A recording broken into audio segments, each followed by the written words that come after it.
बिस्मिल्लाहिर्रहमानिर्रहीम। खातिन हज़रात, मैं हूँ अख्तर अब्बास और आप सबको मेरा सलाम पहुँचे। फ़रिया खावर ने लिखा है कि अल्लाह आपको किसी आदिल काजी जितना अजर दे, चूँकि आपने अपनी मोहब्बत से और हिकमत से कितनी ही बेटियों को बर्बादी से और कितने ही घरों को रुसवाई से बचा लिया। फ़रिया, मेरा रब आपकी दुआ को कबूल करे और ये जिस मोहब्बत से, जिस सिंसेरिटी के साथ मैं करता हूँ, मुझे लगता है कि ये उसी की मंशा है, उसी की ख्वाहिश है, वही ये चाहता है तो उन लोगों को खैर पड़ती है और उन लोगों की ज़िंदगी में कोई बेहतरी हो जाती है। फरहान अवैसी ने लिखा कि सर, आपने लड़कियों पे तो बहुत क्लिप्स बनाए हैं, लड़कियों की लेट मैरिजेस पे भी कुछ ना कुछ कहा है, ज़रा इस बात पे भी तो कुछ कहिए कि लड़कों की लेट मैरिजेस पे क्यों नहीं अफसोस होता।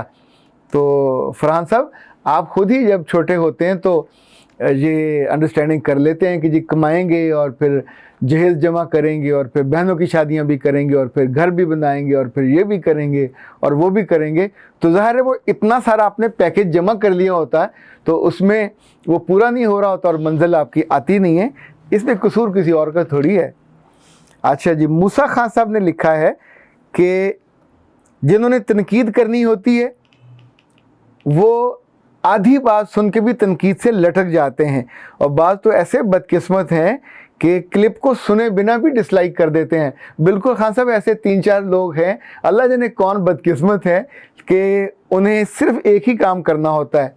ये जितने लोग इंटरनेट पे बैठ के और सोशल मीडिया पे बैठ के इस तरह के काम करते हैं, उन्होंने अपनी सच्ची बात है शख्सियतों का बिल्कुल सत्यानाश नहीं किया, सवा सत्यानाश कर लिया। चूँकि उनके चेहरे किसी को नज़र नहीं आ रहे होते, लोग उनको पर्सनली जानते नहीं होते, तो उन्हें ये अच्छा लगता है कि जो काबू आया तलवार निकाली और अखलाक बाख्ता, गंदे मंदे जो जी चाहा जुमले लिख दिए और अगले को लेट डाउन करने की कोशिश की। पर इन जुमलों से, वो हमारे पंजाबी में कहते हैं कावा दे क्या टगे नहीं मरदे। कौवा छोटा सा होता है और बैल बहुत सारा बड़ा होता है, बैल के सींग बड़े बड़े होते हैं, तो अगर काले कव्वे काएं काएं करें तो उससे बैल गिर के मरते नहीं हैं। ये उस अखान का या कहावत का जो तर्जुमा है वो है। खान साहब ने मज़ीद लिखा है कि मर्द खुद से दूसरी शादी कर ले तो आपको कोई इतराज़ नहीं है। बिल्कुल मुझे कोई इतराज़ नहीं है। औरत मियाँ की खुद से शादी करने निकले तो आपको बहुत इतराज़ है, आप उसे समझाने बैठ जाते हैं। जी बिल्कुल समझाता हूँ, उसकी इस हमाकत उसे समझाता हूँ कि कल ये हमाकत उसके गले पड़ जानी है। तो खान साहब कहते हैं कि मैं आपसे एग्री नहीं करता। जी बिस्मिल्लाह, आप एग्री ना करें, पर खान साहब ये केस तो मेरा ही है, आपका केस नहीं है। आपको क्यों गलत फहमी है कि ये आपका केस है। इनफैक्ट ख़वातीन जो खालिस कम फहमी की बुनियाद पे, कम अकली की बुनियाद पे इस तरह का काम करने लगती हैं, तो मैं तो इंशाल्लाह उनका हाथ पकड़ के उन्हें समझाने की कोशिश करता रहूँगा। अब्बास ताहिर साहब ने लिखा कि अख्तर अब्बास साहब, आपके लिए दुआओं के अल्फाज कम पड़ रहे हैं। अल्हम्दुलिल्लाह सुम्मा अल्हम्दुलिल्लाह, अल्लाह मज़ीद तासीर दे।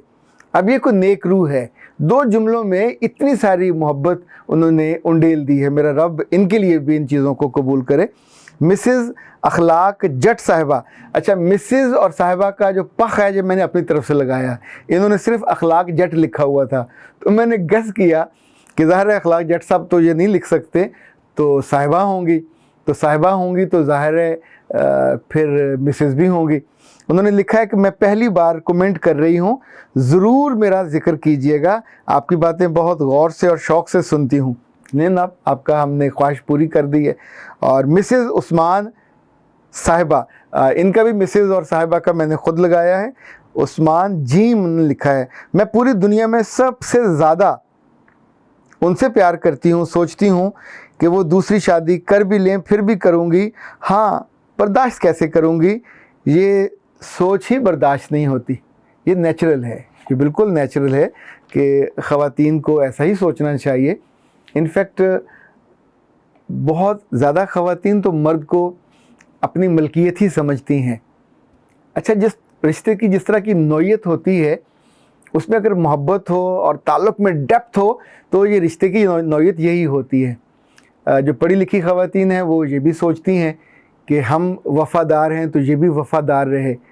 मर्द की वफ़ादारी इस वाले मामले में मुझे लगता है कि जब तक वो उसके साथ है तो उसे बिल्कुल यकसू होना चाहिए اور حرام نہیں کھانا چاہیے، پر اگر وہاں اس کی ضرورت پوری نہیں ہو رہی اور اس کی محبت کا پیمانہ ابھی بھرا ہوا ہے اور کسی اور غریب نے بھی وہ پینا ہے، تو پھر میں اس والے معاملے میں تھوڑا سا لیننٹ ہو جاتا ہوں کہ حرام نہ کھائیں، کسی دوسری طرف چلیں جو جائز اور حلال طریقے سے، جس میں وہ عدل کر سکیں، جس میں وہ کسی ایک کو خوار نہ کر دیں۔ یہ بنیادی شرط ہے۔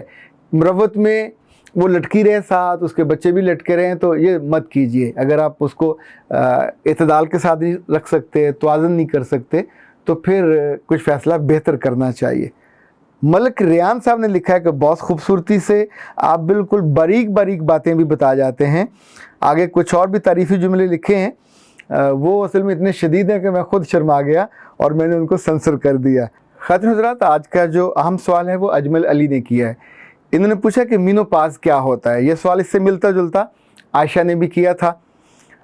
ایک زمانے میں تو جب خواتین عمر کے اس حصے میں جاتی تھیں جہاں اولاد کا سلسلہ ختم ہو جاتا ہے اور ان کے پیریڈز یا ڈیز بند ہو جاتے ہیں، تو عام طور پہ اس کو مینوپاز کہا جاتا ہے۔ یہ 45 اور 50 کے رینج میں جا کے ہوتا تھا، لیکن اب خوراک کی خرابی کی وجہ سے، اور خاص طور پہ جو بچیاں بچپن سے ہی برالر گوشت کھاتی ہیں اور اس کا جو چدرانی بوٹی ہے یعنی لیگ پیس، یہ اتنا ظالم ہے کہ یہ آپ کا پورا سٹرکچر اور پورا اتنی خرابیاں کر دیتا ہے۔ ابھی ہم اس پہ ماننے پہ تیار نہیں ہیں، پر جو ڈاکٹرز اسے ڈیل کرتے ہیں اور جو محقق اور ریسرچ کرنے والے ہیں، وہ ظاہر ہے اس کی پوری ڈیٹیلنگ میں جاتے ہیں۔ تو اب ایک نئی مصیبت آئی ہے، اسے ارلی مینوپاز کہتے ہیں۔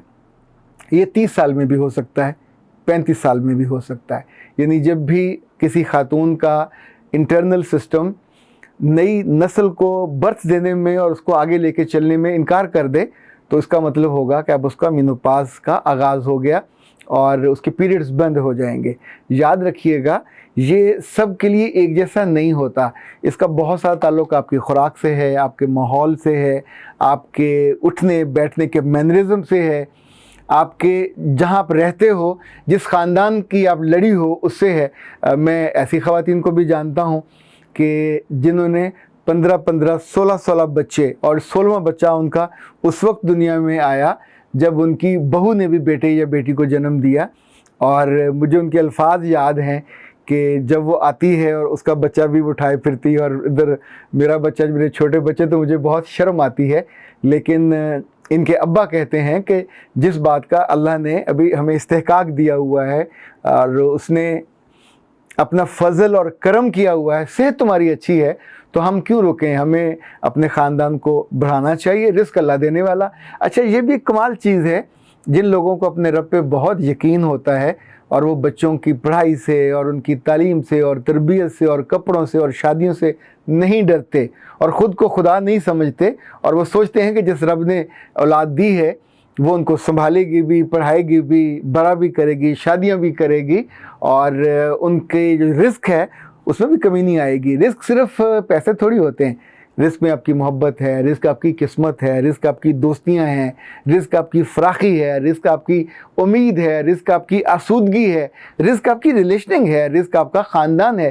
یہ ساری چیزیں جو آپ کو آسانی دیتی ہیں، آسودگی دیتی ہیں، اور آپ کے جسم ایک نارمل انداز میں آگے چلتا رہتا ہے، تو ظاہر ہے ان کی زندگی ان لوگوں سے فرق ہوتی ہے جو سٹریس میں، ٹینشن میں جا کے یا غلط خوراک کی وجہ سے اپنا حال خراب کر لیتی ہیں۔ اختر عباس کو اجازت دیجیے۔ السلام علیکم۔